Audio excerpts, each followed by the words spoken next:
Assalamualaikum everyone. Let's discuss example 5.6. Use the finite difference method to approximate the solution to the boundary value problem of example 5.3. So the example is given here. The problem is given here d2x dt square equal to negative 6.667 dx dt and until the last term. And then we are given the boundary condition x0 equal to 0 and x1 equal to 1, and the step size is h equal to 0.25. So to solve this by using finite difference method, first for the first step, step 1, you must know the general form of the differential equation y double prime plus py plus qy equal to r. You must know this. But for this example, note that our y will be replaced by x and our x will be replaced by t. So your general form becomes x double prime plus px prime plus qx equal to r. So the next step, we want to identify. We want to identify what is your p and what is your q and what is your r. So to get the value of p, here p is the coefficient of the first derivative. So you must write your equation in terms of the all x variables should be put on the left hand side and only r should be put to the right hand side. So here, to identify this, before we can identify, we need to rearrange the equation so that we have the similar form. So if you rearrange that, your equation becomes d2x dt square plus 6.6667 dx dt plus 154133x minus, so here for the last term, since the function involves of t only, no x, so we let this term to be on the right hand side, so it stay on the right hand side, 16.6667 sine 0.5t.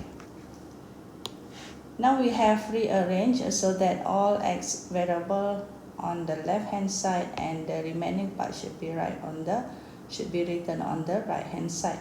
Next, we want to identify p, q and r from the latest arrangement. Now look at your p is the coefficient of x prime, which is this one. So we extract that value. Q is the coefficient of x, so our coefficient of x is here.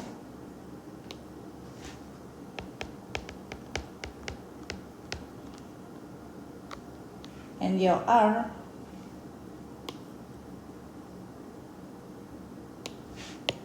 everything on the right hand side, so this whole thing is your r.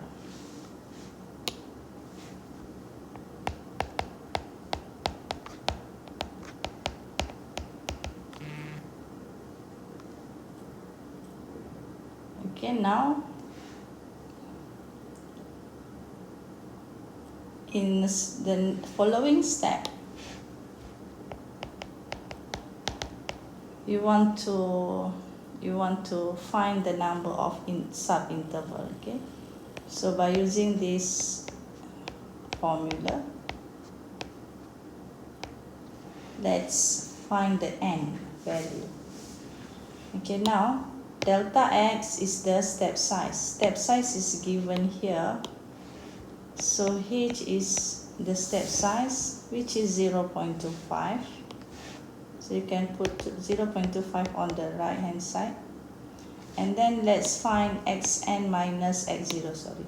This is x0, yeah. Xn minus x0. So we can obtain that value from the given boundary condition. This is x0 and this is xn. Okay, so 1 minus 0, which is 1 over n, and your n can be calculated as 1 over 0.25, which is 4. So it means that we have 4 subintervals in the domain. Okay. Now we want to write the formula of finite difference method. Okay, this is from the math formula book. Okay, so we just copy everything.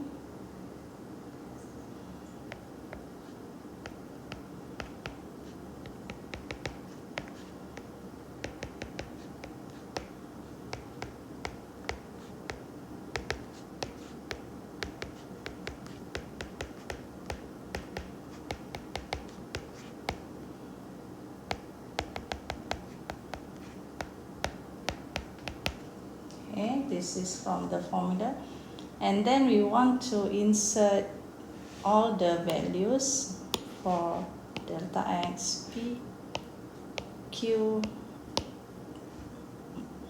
and also r. So we can put that value by using this information p, q, and r. Okay,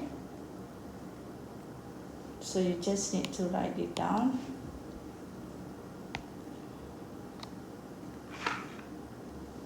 Okay, remember that in our case here, since it's used y, so remember we should replace y by x. Okay, y by x. And here x will be replaced by t.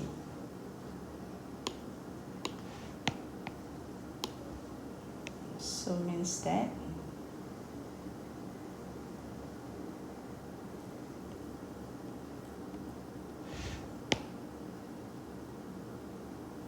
we need to replace this one x.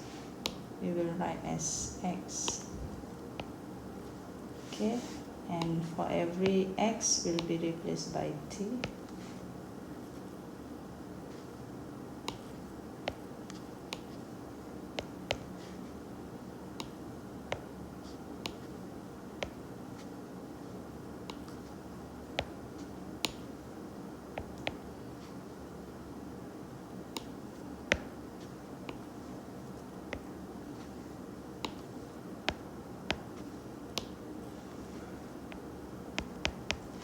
So notice that in the previous step we also need to change, okay, x to be t. Actually we are using delta t. Okay, here is not delta x.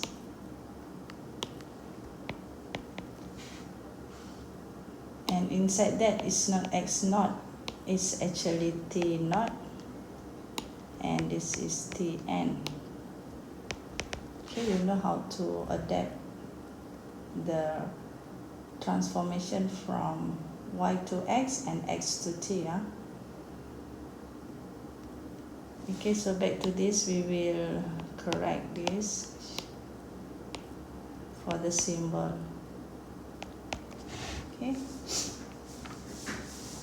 Alright, now we continue from the formula, MDM formula, where on the second line we change x to t and y to x. Now it's time to insert all those values.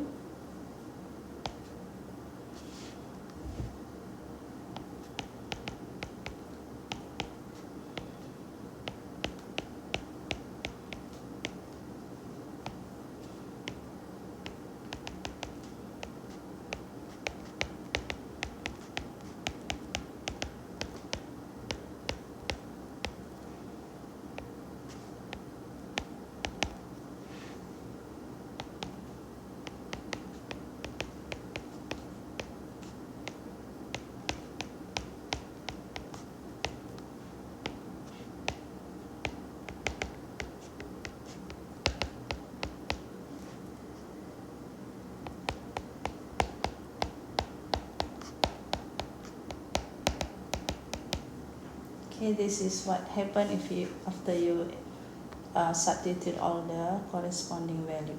Now we will find the simplified version where we have to calculate all the values inside the bracket. So in 4 decimal points we will obtain this.